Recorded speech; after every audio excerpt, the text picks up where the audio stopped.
Good morning, I'm Dave Kennedy.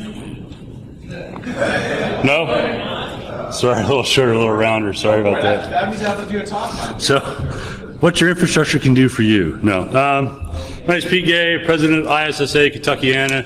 I want to welcome you to Louisville Metro InfoSec Conference. Yay! Thanks for coming out and supporting us. This event really supports us throughout the year, doing training classes and other things throughout the year that we try to do for the community and ourselves. We try to keep it cheap and affordable for people. So seriously, thanks for coming out. Second off, I want to thank is all our vendors, because all our vendors make all this great stuff possible. Sometimes they get a bad, I don't know even how to say that, but yeah, I just want to say thanks to all our vendors. They're great people. They're the ones that really put this together for us and give us a venue to participate. Speaking of vendors, vendor bingo card, one each. Okay, go around all the vendors that are on here and get their little mark on each of their blocks. Put your name on the back or the front of it, and we'll put you in for a drawing. We got a $100 credit card, a $200 and a $300 credit card. And then if there's any of the vendors who have something they want to give away, that want us to give it away, we'll just do it via the vendor bingo cards. And that's what this is called, the vendor bingo card, zippity-doo-dah. So, yeah, cool. Simply said. Another big thanks out to the crew, people like Tom Locker, Adrian Crenshaw, Mickey over in the toy room, all those folks from ISSA spend a lot of their own time, personal time, putting this all together.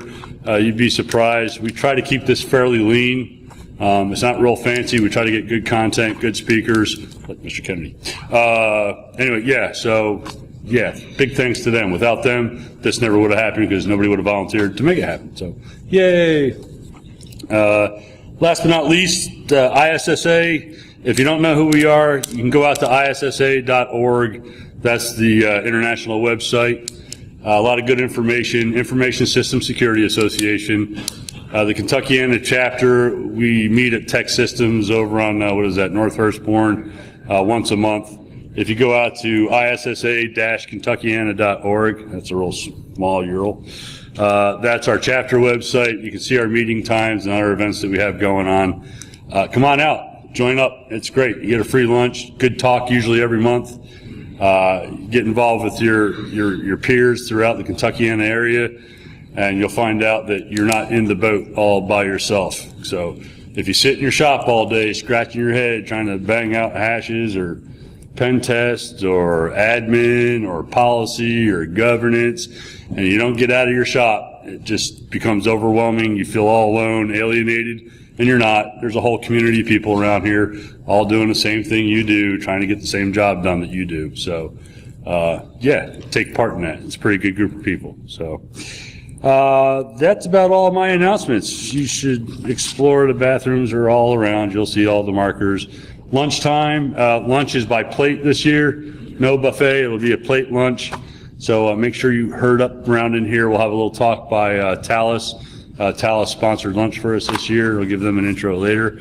And then we have Ken White, OCAP project director, and he'll be our lunch keynote. So make sure you're back around here for that. All the other session rooms will be shut down by then.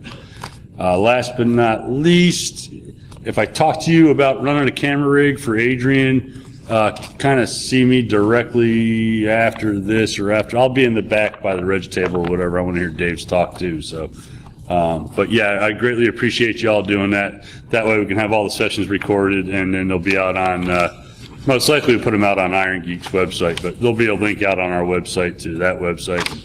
You can watch them over and over and over again. So cool. All right. So without further ado, I just want to present a guy I've met probably, I don't know, around 2008. It was Churchill Downs.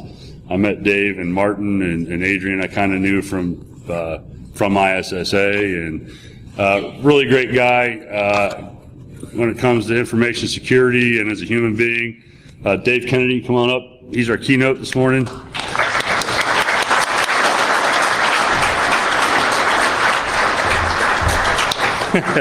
DerbyCon's a great thing, but Dave does a whole lot more than DerbyCon for the security community, so keep that in mind. So he's an approachable, huggable guy. He likes to hug people. Some of us aren't over that yet. Thanks, Dave. Thanks, Christian.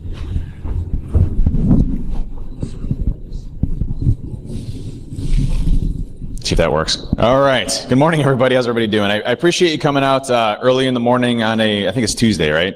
I have no idea what day it is. We've been pulling all-nighters getting ready for the conference, but that's right. Is it Talk Like a Pirate Day? Oh man, I would have prepped. I would have rehearsed if I could talk like a pirate. I'm really bad at pirates.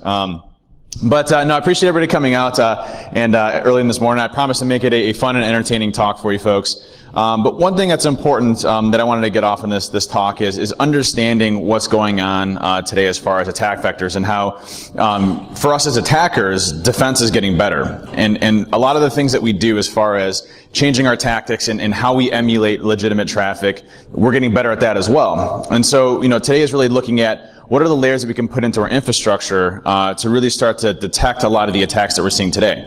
And it should be pretty fun and exciting. Just a little bit about myself. I started TrustedSec in Binary Defense. There's a booth right outside for the TrustedSec side. But long story short, we're companies based out of Cleveland, Ohio. We have folks all over the country. We have a lot of folks here in Louisville. And TrustedSec is an information security consulting company. So we do everything from, source code analysis, penetration testing, red teaming, zero-day research, all that good stuff, all the way to, advisory services. So we have QSAs on staff and folks that focus on risk assessments and program maturity assessments and all that good stuff. Binary Defense is a 24/7 monitoring and detection company with a managed endpoint detection and response tool out of Hudson, Ohio. So we have a 24/7 security operations center and all that good stuff. But it's funny is actually most recently, I didn't add this on there yet because I'm not really supposed to talk about it.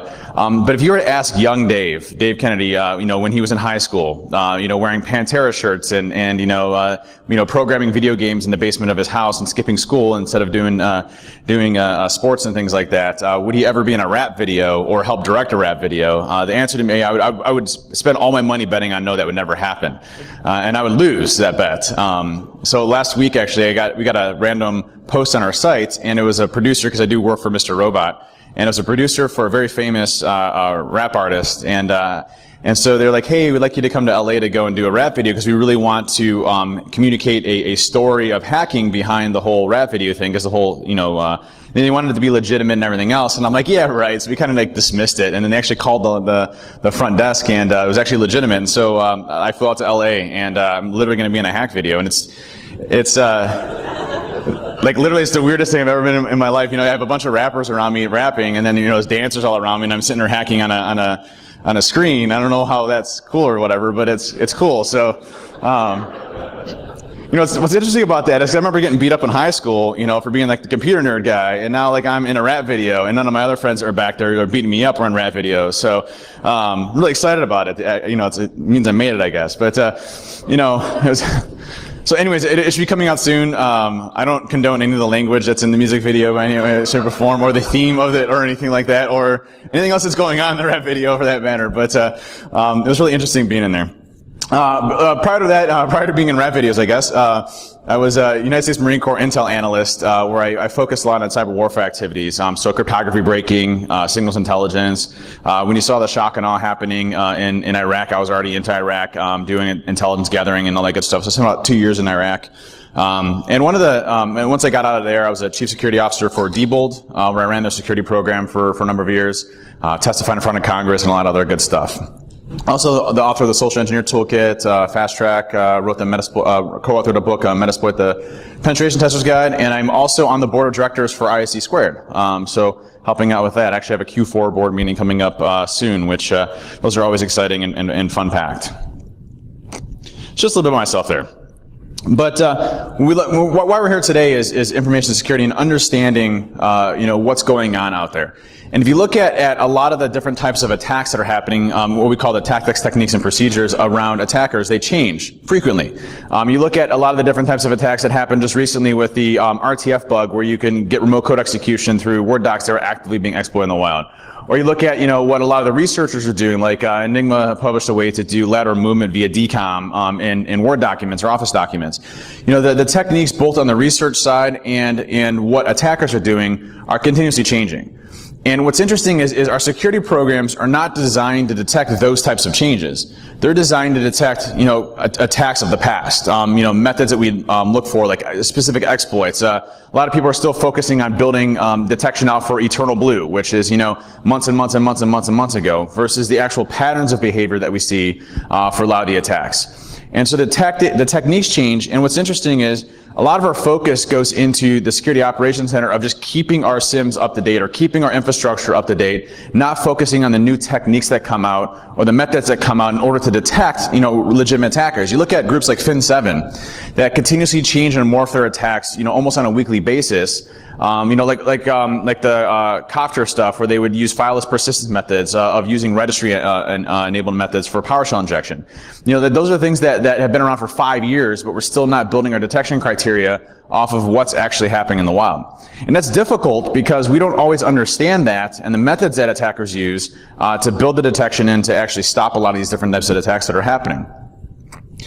And so if you look at what's out there, we talk about threat modeling and understanding our threats and understanding who the attackers are. Most of us don't understand the capabilities of those specific groups or who are specifically targeting us or may target us in the future. And so if you look at any country, the ability to develop, attack patterns, the ability to get into our infrastructure, organized crime, different groups that are specifically going after organization based off of our demographics, those are things that are somewhat of an unknown. And we look at our risk assessments that we build out, and we look at our threat models that we build out, and they don't take into account a lot of the considerations that there are around the different types of attacks that we do. And so now we are trying to build, defensive walls against our entire company when we don't even know what the threat is, and the types of attacks that these specific types of attackers are going to leverage.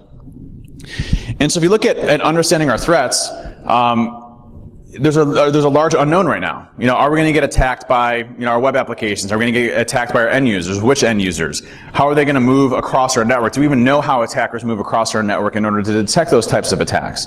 These are all things that make it very difficult for us in an organization to prioritize and understand the methods of attacks that go on. And the truth of the matter is, I think InfoSec has shifted quite a bit to saying that we can't protect our entire organization, our entire company, but we're going to try to minimize the damage to our organization, minimize the damage to what an attacker has access to, and hopefully reduce that time period when an attacker actually has the ability to get access to our infrastructure. And so our goal in InfoSec is not to stop a breach anymore. Granted, that would be awesome if we could, but our goal is to minimize the damage that a breach has to our organization. So we don't care if one person gets compromised. We care. But we don't really care, right? We care, the amount of data that's on one system is irrelevant in comparison to the entire amount of data that we have on a company. So if we can detect an attack in the very early stages versus very much later on, the minimization of damage starts to occur. And when we go into organizations, if you're not getting at least 10% of the overall IT spend for your information security program, you're behind the times. And now money isn't everything, by the way. You can have 10% or more of your overall IT spend and still have a really horrible security program. It's all about the prioritization and what you spend your focus on. But when we see traditional healthy programs and what they start to learn from a maturity standpoint, it requires actual people, and net equates to money, to build out information security programs. There's a lot of good analysis around this too. I'm not a huge fan of Gartner. I made that pretty clear a lot of times. But when it comes to their market analysis studies around general IT programs, you look at 10% is pretty much the market average for almost every industry vertical. Now it starts to go a little bit higher with the financial industry. Education tends to be a little bit lower, so it's a balance in between that. But typically the average is anywhere between 12 to 13% of the overall IT spend. And why that's important is again, money isn't the most important piece of it, but having a budget to allocate to people so that you can actually build out capabilities, you can focus on specific priorities instead of adding new pieces of technology. That's the easiest part, by the way, in companies. Buying a piece of technology, slapping it in, and then not appropriately staffing it in order to get the right amount of value that you need to out of it. And so if you look at that, we have this little bit of a whale here when it comes to the overall spend. And then you have countries that we're not even close to being designed to handle. Would anybody have detected Eternal Blue when it came out, before it was ever discovered in their environment? Are we designed to handle NSA 0 days? No, right? Or Russian 0 days? Now what's interesting about the whole Shadow Brokers piece, if you didn't follow the whole thing, So there's the equation group, right, which is the NSA, and then you have the shadow brokers, which is loosely attributed to Russia, but no one really knows exactly who they are. We think it's Russia, but we're not sure it's Russia. No one's really publicly come out and said it's Russia. But motive-wise, it would seem to be that, or somebody very disgruntled in the NSA that leaked a bunch of information from the NSA. But obviously the NSA has information warfare capabilities. What's interesting is if whoever leaked this, and let's just say hypothetically it is Russia, if they leaked all of these 0 days for the NSA arsenal, that means they have equal or greater, capabilities in the same way to burn that type of stuff and not care about it. So you have capabilities out there, and by the way, the NSA I'm sure had many more tools than that was actually published or leaked out there. We're not even designed in information security to handle these types of things. But what's interesting is that the NSA, the way that they hack, the way that Russia hacks, is very different. It looks like the NSA is very much focused on developing, covert tools, command and control infrastructure, what they call implants.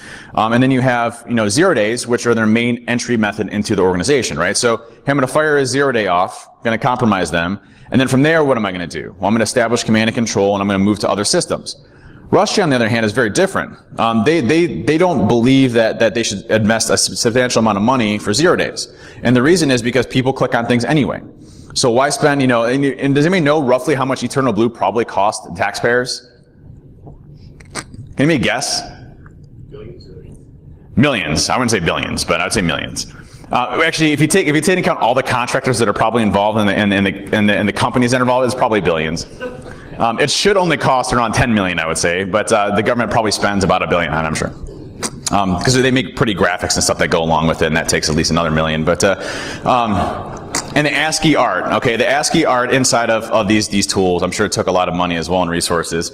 There's really good ASCII art too. But when you look at these capabilities that the government have, they have unlimited budget, they have unlimited spend to go and actively go and do this. Now Russia, believes more so on, hey, I could just phish somebody and compromise them that way, and I don't have to worry about burning. If I get burned, I just build a whole new infrastructure.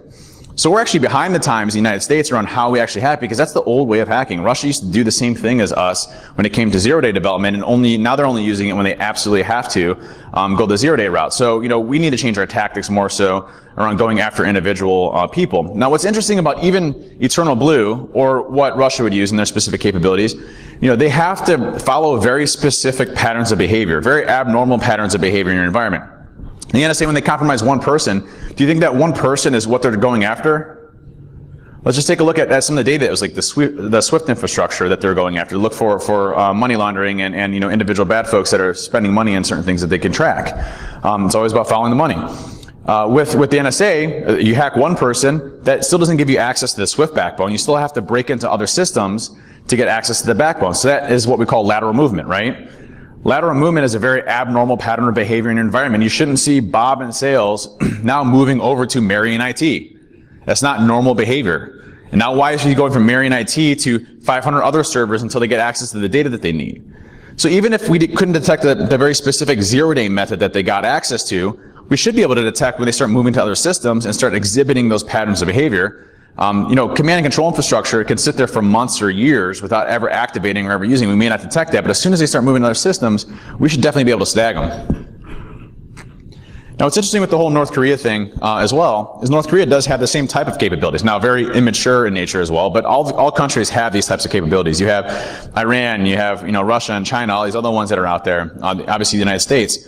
And right now, with a lot of what's happening with North Korea, there's a lot of concern that if we launch, attacks against North Korea, they may shut down part of our infrastructure and stuff like that, which is possible, but I highly doubt it. But what's interesting is we have the same type of capabilities to go after North Korea to stop a lot of their attacks as well, using the attack vectors. Now, I'm going to show you a video real quick, and I'm going to try to hold this up, the sound up to the video itself, to see if you can hear it. What's funny is I like this one, and this is one I did at CNN recently. And a funny story behind this is I was on vacation with my wife and my kids to go see my grandma in Michigan, and we did like an Airbnb where we rented a place or whatever, and it was right on the lake on Lake Michigan. And I had like literally 1 bar of cell reception, and the internet provider that I had there was maybe like 5 megs down, like 2 up, so it was real bad bandwidth and everything else, right? So real bad cell reception and everything. Well, CNN calls me, and they're like, "Hey, can you come on the show to do something about North Korea?" And I'm like, "Sure." I'm kind of here, and I'm in the middle of nowhere. There's no studio by me. Like, "Oh, it's okay. You can go and do Skype or whatever." I'm like, "Okay." And so Right. Well, so funny story. It actually worked okay somehow. I had my MiFi like out the window with a long USB cable trying to get the best cell reception that I could. But the funny story was it was like 6 in the morning, okay?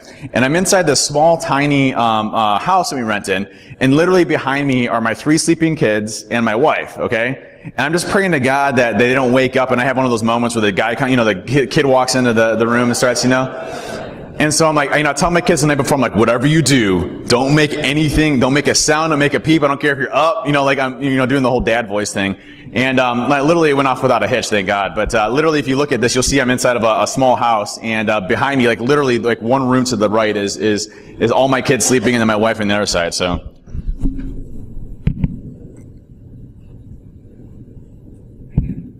There may be a way to neutralize the North Korean threat without using troops or missiles, tanks or jets. Instead, the weapon of choice would be a computer keyboard. Remember Stuxnet? It was the secret line of code, a cyber weapon, that set back Iran's nuclear program for years. So the question is, could a similar cyber attack work on North Korea? David Kennedy is joining us. He's a cybersecurity consultant and an ethical hacker. David, thank you so much for being with us. Funny story too, on vacation you don't have collared shirts or anything like that, so I went out to the store and bought a collared shirt. It's like a Walmart collared shirt. It's a great collared shirt, I still wear it, it's fantastic. But I didn't have a white shirt either, so I went out and bought a white shirt underneath it as well, so I didn't shave. It was fun. Back in the spring, you said it's 100% possible that the U.S. could prevent a nuclear strike by hacking a North Korean missile. Given the technology we know they have now, given their capabilities, do you still believe that to be true? I do. If you look at our extension of what the military can do, we have a whole fleet that's called Cyber Command, which is an extension of the military force that we can actually go and do. So, hacking into their infrastructure, waiting until they're about to launch, specific missiles and actually blowing them up before they actually take off are things that we have as far as capabilities. It's something that we would definitely look to use as part of our extension of warfare, where we wouldn't have to launch missiles. We'd actually do preemptive strikes, shut down their infrastructure, shut down their grid, shut down communications, ways of causing a lot of dismay within North Korea to hopefully prevent missiles from actually launching in the first place. So could the North Korean guidance system, for instance, for their missiles be compromised? Absolutely. We look at a wide array of different ways to impact any type of launches or communications. If the North Koreans don't have the ability to even communicate to their systems, to even lock in to actually, send the missiles to detonate in certain locations, they wouldn't even be able to launch in the first place. And then from there, we can launch preemptive strikes from South Korea, as well as our carrier ships across the globe to actively go and hit them. That was a fun one. And it's true though, we have a whole fleet dedicated to getting into infrastructure of other countries, and as does other countries with us as well. And so, when I was part of the intelligence community, a lot of things that we do is making sure that we topple a large percentage of their infrastructure ahead of time, whether it's communications, how they communicate, cryptography and getting into their infrastructure, jamming their signals, making sure that they didn't have cell communications. Those are all key important pieces. And what's interesting is a lot of the other countries will do the same. This is courtesy of US CERT. If you didn't see, this is during the whole DNC hacking thing. But what's interesting is this is one of the prettiest graphs I've ever seen, and it, again, probably cost us like $10 million in taxpayer money for this awesome graph. Probably not joking on that front, but what's interesting about this is they put together a chart around how Grizzly Steppe works, and that's attributed to Russia.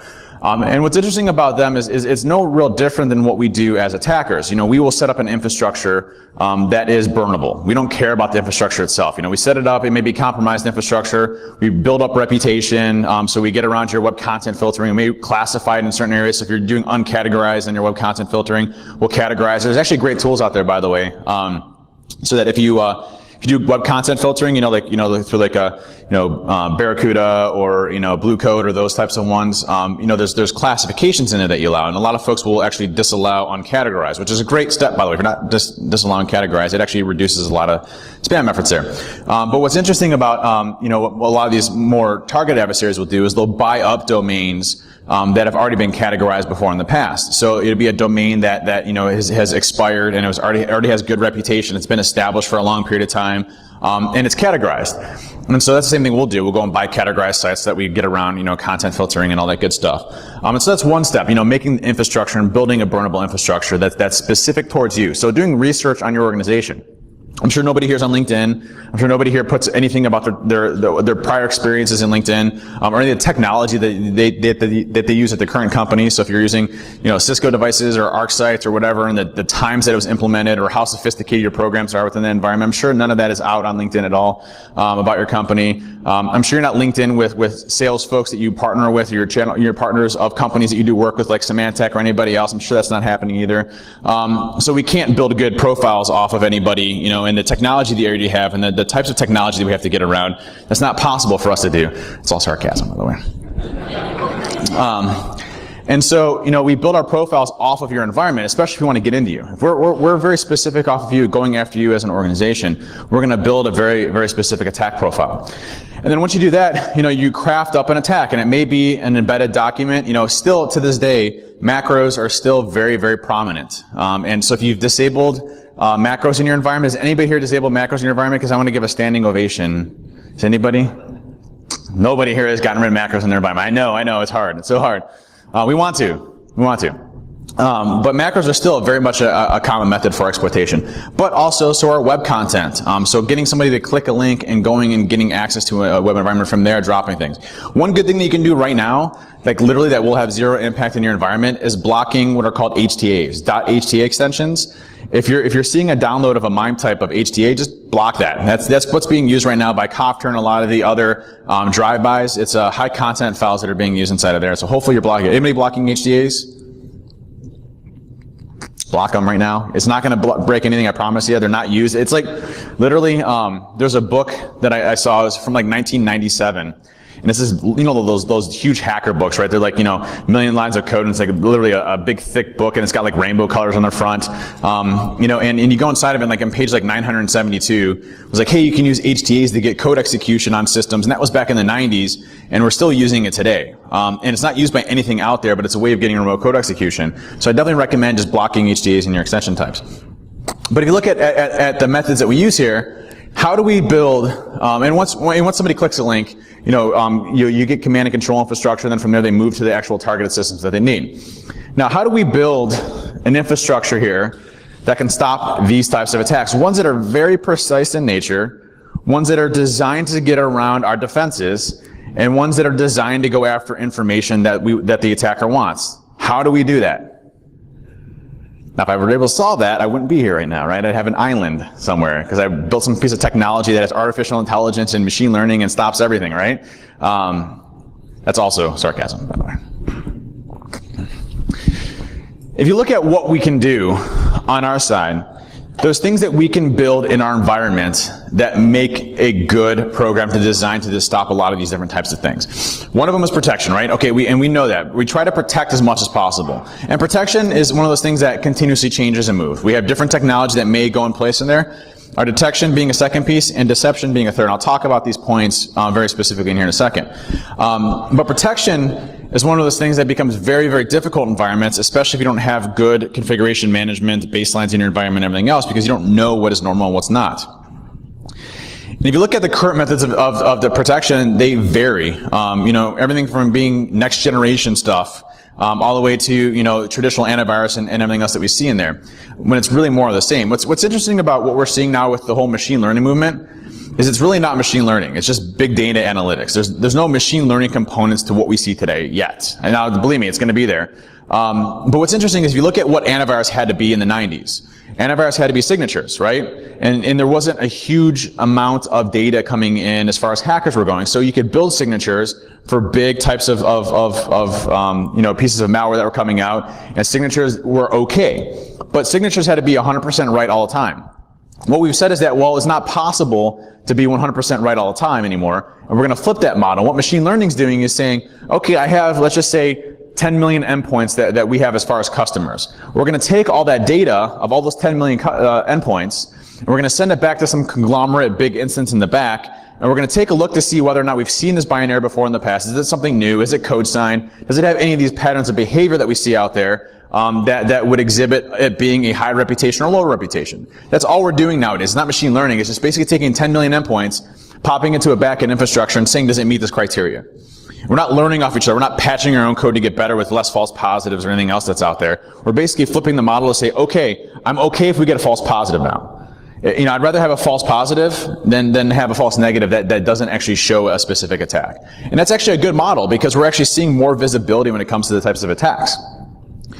Let's actually talk about protection a little bit more.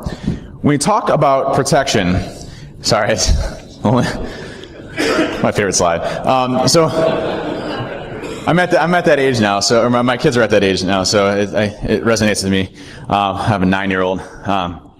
Anyways, and a 7-year-old and a daughter. The daughter, I don't know, I'm gonna ground her for life. And then, but when it comes to protection, when you talk about effectiveness, what I see actually stop us all the time when it comes to more of our adversarial type attacks are folks that haven't implemented the latest next generation product lines, but it's those that have good baselines of their environments and implement more of a known good approach, application whitelisting, application control. And the reason for that is, let's just take a hypothetical here. If you look at most breaches or most malware still to this day, how does it get deployed? Does anybody know? Email, but like what's the actual mechanism for delivering code? What gets delivered to the system itself? Executables, still, to this day. Now there's changing tactics, right? You have PowerShell, and you have VBScript, and you have .NET, and you have everything else that's going in there. But still to this day, about 94% of all infections, in some way or another, result in an executable being executed. Even like the awesome stuff that the latest one, the RTF bug, the 0-day that was using the code execution piece, download an executable and execute it. Even as sophisticated as that cool bug was, they still download an executable. So EXEs still to this day are the primary method for delivering and weaponizing malware, right? So 94% is about the average of what you see out there. So if you have executables in your environment that are running unsigned code in your environment, is that a good thing? No, right? So if you look at known good or application control, known good is really focusing on baselining your environment, saying, hey, this is our environment. These are the things that we allow as far as executables. We might have exceptions in place for certain business units, but we're going to disallow anything that we haven't seen before in the past. Code signing certificates, looking at, what's actually embedded into your environment as far as the digital signatures. And we're not going to allow anything else that doesn't happen unless it goes through an approval process. Now, what does that do if you implement something like application whitelisting, which, by the way, I understand is a pain in the butt. I understand it's something that's very difficult in your environment because you have a large environment with a lot of things in there going in place and a lot of things changing, but it is doable. Now, if you have that in place, what does that do? Reduces 94% of the noise, right? So now you're just taking 94%. Let's just say it's not perfect and it's like 92%. Is that bad? No, so now you have 92% less noise, and all you had to do was go through some hard work, right? I know it's hard for us to do that in InfoSec. It is difficult because you're changing business and stuff like that, I understand. But it's a lot of hard work, but that's like 92% of the noise. So now you're only focusing on 8% now, right? And 8% is a much easier clip for us in the security industry to handle than 100%. So now if I have 8%, and now I can focus on the 8% of detection, to say, okay, I'm gonna reduce the noise to 8%, and I'm gonna focus on my awesome detection so that in the event that they get around and they're not using executables or binaries or things like that, I can now detect 8%. And now you have a much more sustainable program, and then there's an even cooler thing you can do at the end called deception. So let's talk a little bit about detection. Now with protection, some good stuff you can do with detection. I love it. Detection is my favorite thing right now. Like I'm a hacker by trade, right? Breaking into stuff. But what I love is detecting myself. Like that's the coolest part. Like, hey, what evidence did I leave on the system? Because I can get better as a hacker, right? I'm like, oh, I'm going to change my technique here so it looks like more like this, and I don't have to worry about it anymore. And so what's interesting with protection is there's already things built into your environment. Like you have application whitelisting already built into Windows. If you're using Windows 7, you have app blocker and software restriction policies. If you're using Windows 10, you have device guard and device control. So there's things that you already have built into your environment that you can leverage to do application control and application whitelisting at an enterprise level. There's also third parties you can leverage with that as well. So baselining your environment, and just simple things you can do, like, hey, don't allow executables in your user's app data files, your temp directories, and your user profiles, your downloads directories. That alone stops a substantial portion of it, because if I'm executing code, I'm going to execute under the context of the user account. So change a business process in your environment to say, hey, if you're going to run an executable, you can only run executables from this directory. Then all of a sudden now you've just limited the whole to an entire, just one folder. Again, maybe it's 90% now. 90% is still a lot better than 94%, right? Or 90% less is better than 94% of your total noise. So there's small things that you can do right now just to limit those. Because if I'm going to execute code, it's going to be in temp directories, it's going to be in download directories, it's going to be in my app data. If you look at the latest one with the 0-day piece of it, it executed in the app data folder. So basic things that you can do to really minimize the amount of impact that you have there. Also, PowerShell, good example. Do your regular users need to leverage PowerShell? I say regular users. No, right? So why do we allow PowerShell to ever be executed? We made it down. Good point. So don't disable PowerShell, right? And PowerShell is an interesting one because in AppLocker, within Windows or software restriction policies or device control, you can say, hey, if it's a regular user, not a specific group, you can do it by several groups, then don't allow PowerShell to execute. Now, what does that do? Maybe you just went to like 96%, or maybe 97% now. Now you're only focusing on 3% of the detection that you need to out there, right? Again, it's all about reducing the amount of time that we have to deal with all the high-level stuff that we don't care about. So if you look at what attackers do, we may build defenses in, like, I'll tell you, there's companies that I go into now that it's very challenging for me to get into. They may detect me in certain ways, and I have to reroute my entire way to switch to a different technique. There are companies that do successful detection very, very well. So, but our tactics as attackers change. So if I get busted, I'll shift my techniques to a different method until I can get around it, right? And so these types of methods, are noticeable, and these patterns are noticeable to get around a lot of these attacks. And you look at the cloud. So in order to move to the cloud and have detection in the cloud, in order for me as a security person to buy off on the cloud, I would have to say that they would have to have equal or greater detection or prevention methods in place, right? So equal of what we have today, equal, right? So I'd have to have the same type of visibility that I have be able to move to the cloud. So Office 365 is a great example.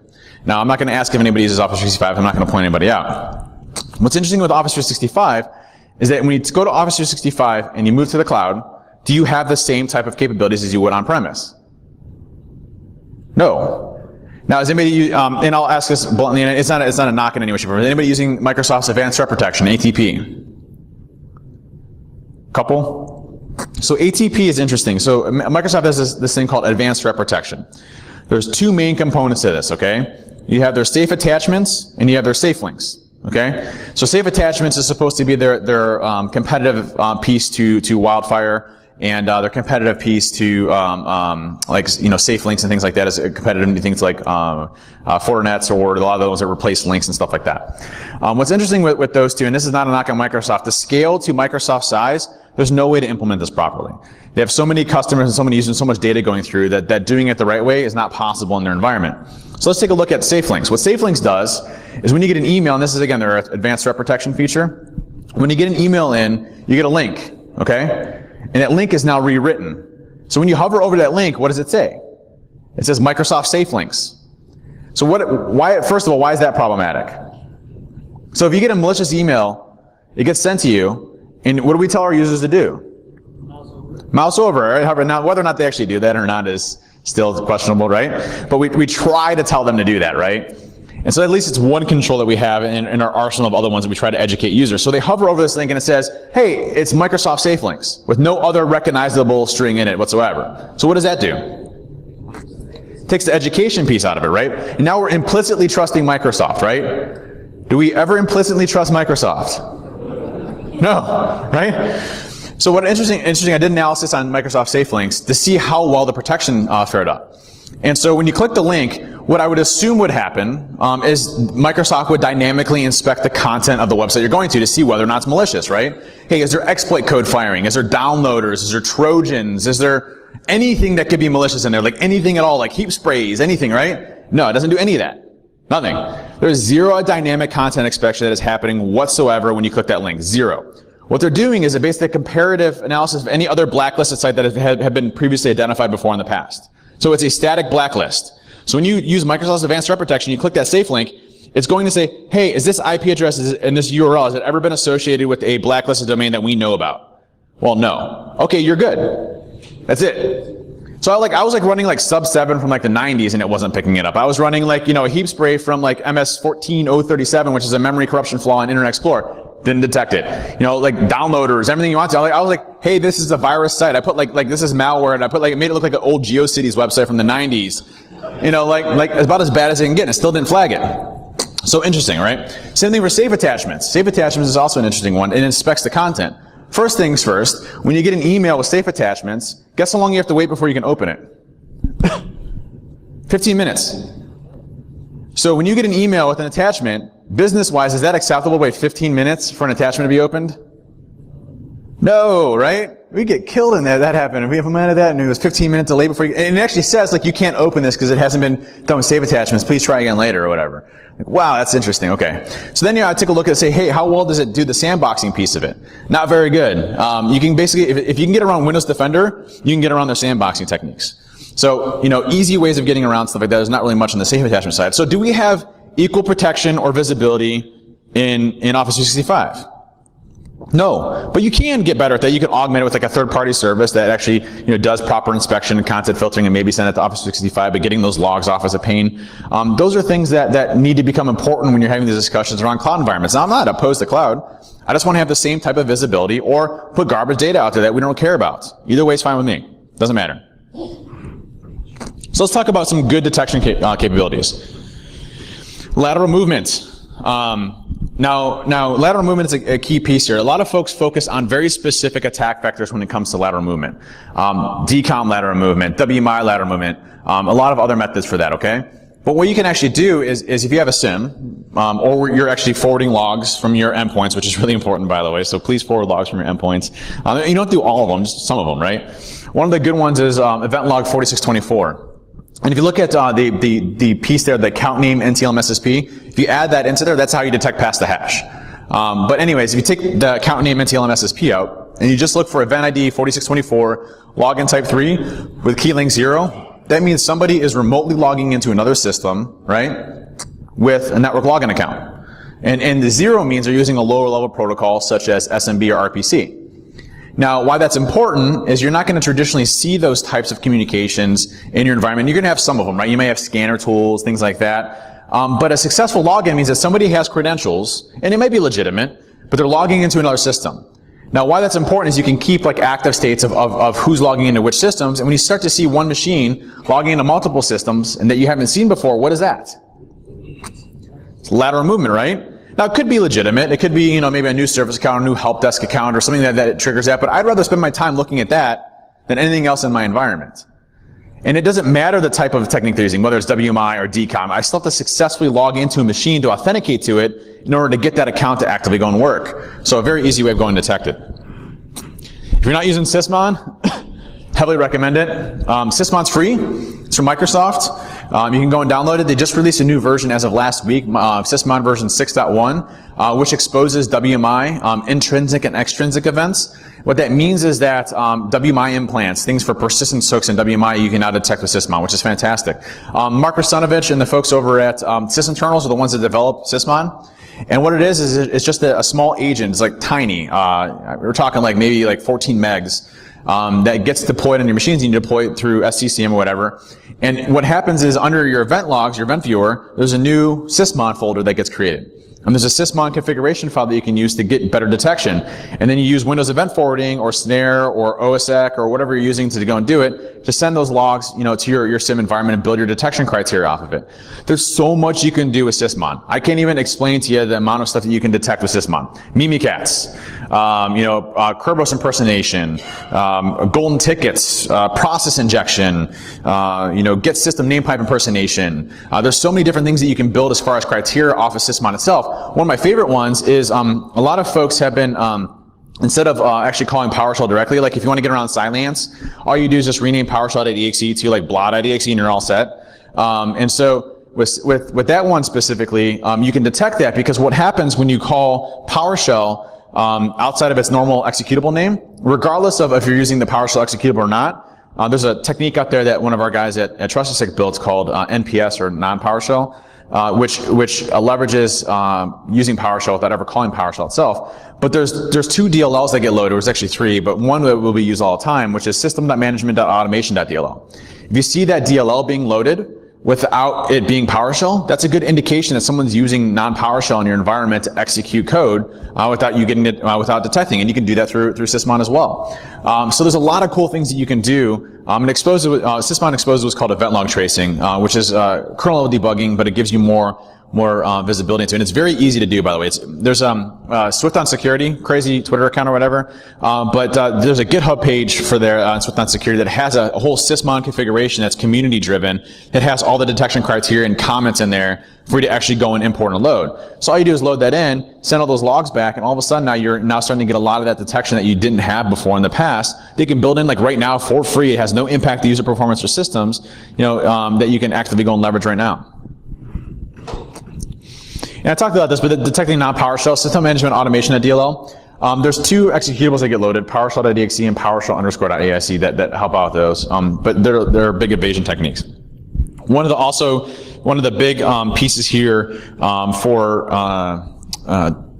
bypass techniques right now is if you have application control or application whitelisting, attackers are coming up with ways of getting remote code execution in your system without ever having to drop an executable. Now these are more of the targeted attack vectors, right? So these are some of the executables that if you see beaconing out to the internet are probably not a good thing, right? regSVR32 is a really big one right now. regSVR32 is an executable that's in your every single Windows deployment, and it has a built-in proxy-aware browser into the executable itself. And you can actually go and download a file from the internet and execute code. So looking for edge cases and things like that to actually find a lot of these pieces. Like you can use certutil. So certutil is used for certificate importation and certificate export. Certutil actually has a undocumented feature that has a -ping on it, and you can use a -ping flag to go out and download code from a website and execute on your system itself. So you can use certutil to get remote code execution without ever downloading a file itself. It's pretty neat. BGinfo. Everybody uses BGinfo to set their background desktops, right? There's actually a place to do to call remote scripts within BGinfo and get remote code execution through that, and it's a signed binary.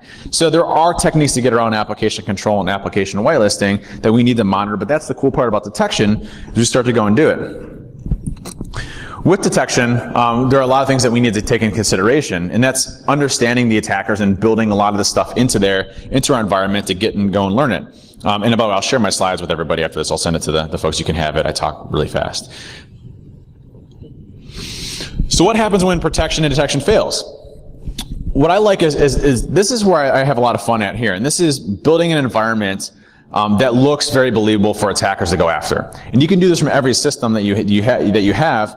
But basically, it's creating infrastructure in your own environment that if an attacker compromises it, you're creating enticing artifacts for them to go after that trip them up and get detection. This is your last line of defense. So protection's failed. Your detection criteria has failed. Now all we have now is the deception fee, and this is the last line of it. And it's one of my favorite pieces today. And the reason is, creating a simulated environment that makes attackers believable is something hard to do. A funny story, and this is not a product pitch in any way, shape, or form, but we have an EDR product that gets installed, and it has a deception component to it. And I built the deception components to it. So a couple funny ones. When it comes to like malware typically checks to see if it's inside of a sandbox. Like if it's inside of a FireEye infrastructure, whatever, we actually emulate that we're a sandbox. So every machine that has the agent deployed, it looks like it's a sandbox. So most malware shuts itself down because it doesn't want to detonate because it thinks it's inside of a sandbox. So we have debuggers that attach this process on. We have tequila boom boom and maltest and then sprayed into memory so that when it goes to scan to see if it's there. But one of the funnier ones is there's what are called honey tokens. And I'll show you how to do this in a second. But honey tokens, there's a thing called multicast, LLMNR, and a lot of attackers will use a tool called Responder to listen for those broadcasts and actually intercept those credentials. So I was doing a pen test, and one of our customers, and they allowed me to talk about this, is the Cleveland Cavaliers. And I was doing a pen test for the Cavs, and I had my one box open because when I hack, I have a Linux machine and I have a Windows machine. The Windows machine more for protocol emulation and stuff like that. My Linux machine obviously for the hacking piece of it. And I happen to have our endpoint agent Vision on it. And I was sitting there hacking. All of a sudden, I saw this account come through over LMNR, and it was like blah blah blah blah -DA. I'm like, oh sweet, I finally got one. So I started cracking it, cracked the password, went to go use it, and I got an invalid failed attempt. And I started looking at it. It was my machine that had Vision on it, got me with my own code that I wrote myself. Didn't even realize it. and got myself busted on it, which was not a good thing. So believable is important, right? And building multiple phases of that through each phase of the attack is really important, because you can build, hey, if they get tripped up on one side, okay, we'll have multiple other ones. So that as I'm going through the different phases of attack, from exploitation to post-exploitation, different phases of post-exploitation, lateral movement to end compromises, putting a bunch of fake information is important. And it actually worked. Hackers went and targeted the French presidency during that period of time, and they created a whole environment that was dedicated to misinformation. So putting fake information out there around LinkedIn profiles, exchange infrastructure that had fake emails and stuff like that. Hackers went after that and actually tripped up them and had a bunch of bogus information that they thought they were getting access to. So it works. Like, it trips hackers up and spends a lot more time going after that stuff. And here's the phase that we can mess with them. Everything from intelligence gathering, so doing like fake LinkedIn information, all the way to exploitation and post-exploitation. We can focus on all these different areas. LinkedIn's a great one. Expose CEO's email that isn't really their CEO's email. How many times do we get the fraudulent, transaction pieces to our executives, right? The CFOs and everything else, like, hey, you need to wire, $1 million, because it's important, it comes from the CEO's email. Put fake ones out there, things that you can do for those attackers to go after those pieces of tidbits of information, and, information about your infrastructure. Put in fake information around, hey, we're a Cisco environment, you're something else, or hey, we're doing this and we're something else. It builds a whole infrastructure around deception. And honestly, I really see deception, as we mature in security, as being a full-fledged industry. I can see full-time folks dedicating their entire careers to making fake environments to trip up attackers. So you couple protection, detection, and deception, you have a healthy program in all of those, it's going to be really difficult for me to get access to your environment. Some of the basics, using something like Artillery, which is an open source tool that I wrote, which creates, low, mid, high subset port ranges. So is everybody using their entire allocated IPv4 ranges on their external perimeter, every single IP address? Usually not, right? Or every single port? What you can do is just map all unused ports and all your NATed addresses that you're not going to use to one box that has a whole bunch of ports open to it. And so now when I go to scan your network, you have 10 million ports open. What am I going to do as an attacker? I have 10 million ports open? Seriously? Someone did that to me one time, and with my own tool, and I was sitting there freaking out because I couldn't differentiate. So I had like a custom script that randomizes the time connections in order to figure out what was actually working. So you can mess up with a lot of things on that side and on the inside as well. So let's look at initial compromise. Why not create honeydocs? And a good thing that I'll do as an attacker is once I get a shell on a machine, the first thing I do is I go to the user settings, and I go to their documents and settings or their users folder, and I check to see if there's any cool Excel documents that have passwords in them. Right? So why not create a fake profile that looks like a service account or an admin account, and under there you have this awesome passwords.xls that is password protected with password, and every time they open it up, it beacons out to a server. Now we know there's a machine that's compromised, right? It doesn't need to be a legitimate profile. You can have that automatically create as a login script. Those are things that I'm going to go after as an attacker. And make it the most amazing. Like every single domain admin account that you have in there, put passwords for each one of those. Obviously make them BS. Right? Or if you want to do one that I always use, I always do a Honey account. And the Honey account, and I'll talk about this in just a second, but what you can do with Honey accounts is create a domain admin. Make it the most amazing domain admin ever. It's like the god of everything in your environment, right? Like it has every single group, domain admins, enterprise admins, and everything, right? Make it a service account, put the description saying legacy account, we need to fix this weak password in the description field. Do whatever you want to with it. Make it an enticing account, right? Give it a 700-character password and lock it in a safe. You don't ever need to worry about it. If you ever see a failed login attempt for that account, what do you know? Someone's using it, right? Put that username, but with randomized passwords across your entire environment, and wait. And wait and see what happens. And the way that you do that is there's a couple of really cool ones. There's what's called invoke run as from Fuzzy Security. Invoke run as, everybody familiar with the net only command with the command line you can use? Anyways, with invoke run as, what you can do is have it as a login script. So every one of your users gets it.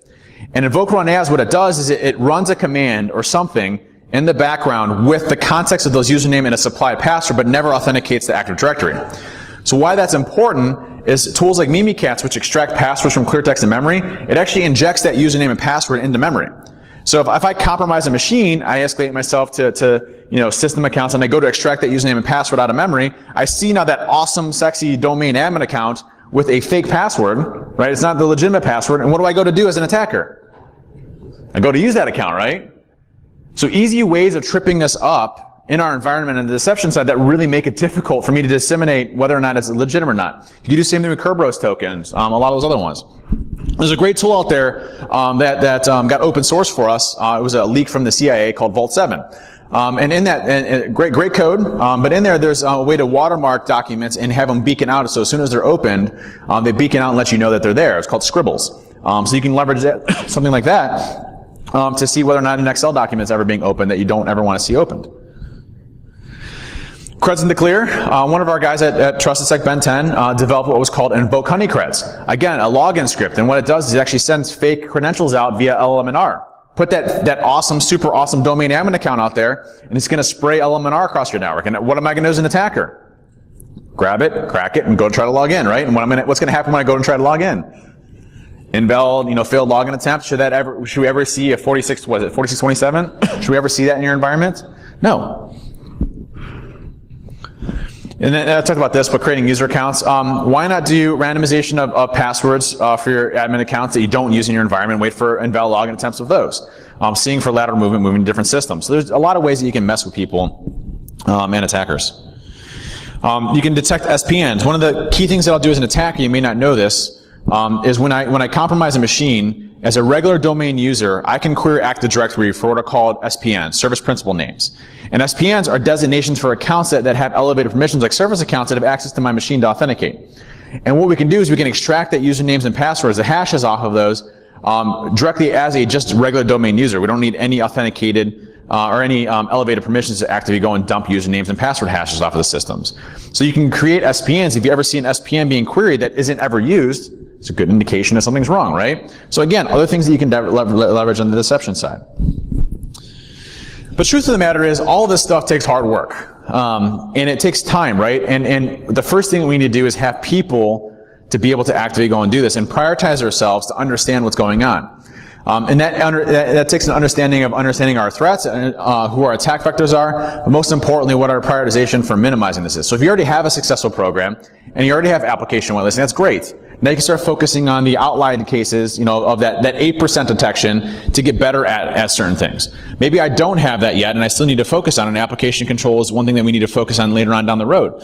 You can focus on detection on the other side as well. But it takes a lot of hard work to get to that point. But with me, companies that go into that a solid protection and detection, I don't see a lot of deception yet, which is, good for us as attackers. As it starts to come out, we have to be a lot more careful.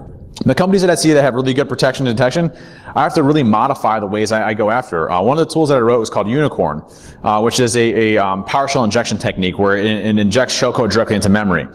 Now, a lot of folks will actually build detection rules around PowerShell. They'll look for encoded command. Well, as you know, there's 12 other variations of encoded command. There's -E, -EC, -EN, -ENC, -ENCO. There's 12 or 14 different variations of encoded command out there. But if you're building your detection off of looking for encoded command in PowerShell strings, you have a problem. There's so many other ways of getting remote code execution on systems than encoded command. What you should be looking at, instead of PowerShell and encoded command, is why is there a PowerShell command that's above 200 characters? Why is PowerShell not beaconing out to the internet in the first place? Do we have PowerShell that beacons out to the internet? Baseline that and look for deviations.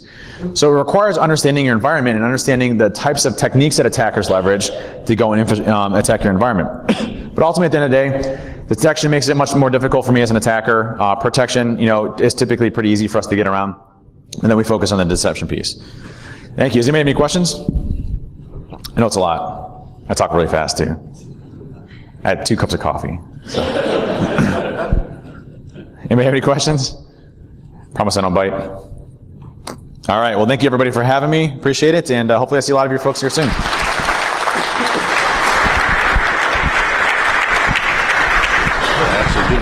Thanks a lot, Dave. Appreciate that. Great talk. Okay, everybody. So you go out to your breakout sessions. 11:30 back here. Lunch is 11:30 to 12:30. 12:30 we'll start the keynote and a short presentation by Talis. Yeah, thanks. Let's get to it. Thanks, man. Appreciate it. That was a great talk. Seriously. Thanks. And the whole deception thing, that's, it's funny you have that in there because me and a buddy just had a pen test and the guys came out from Pachuca and my buddy was getting kind of pissed because, we should have set up a complete virtual environment. Yeah. because they always come out and they're like, yeah, just could you give us a switch so we can hook up in a private place? And he's like, yeah, I'll give them a switch. I'm gonna put that thing right in. Oh, yeah. And Oh, just, yeah. let's see if they notice. You Yeah. know, like maybe next year. Yeah. Just something to mess with them. Hey. I am, yeah. Semper Fi. Yeah. Thank you as well. Appreciate it. I live out of Cleveland. I was stationed in Hawaii, though, on K-Bay. You? What's that? Yeah. Sure. The June, yeah. Yeah. It's awesome. Pleasure to meet you. Yeah, absolutely. Thank you very much.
It's totally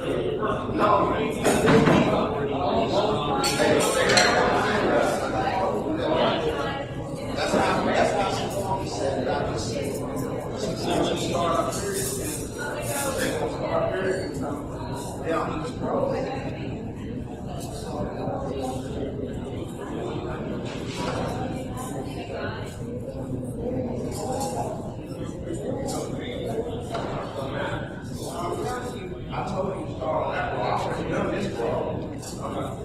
that.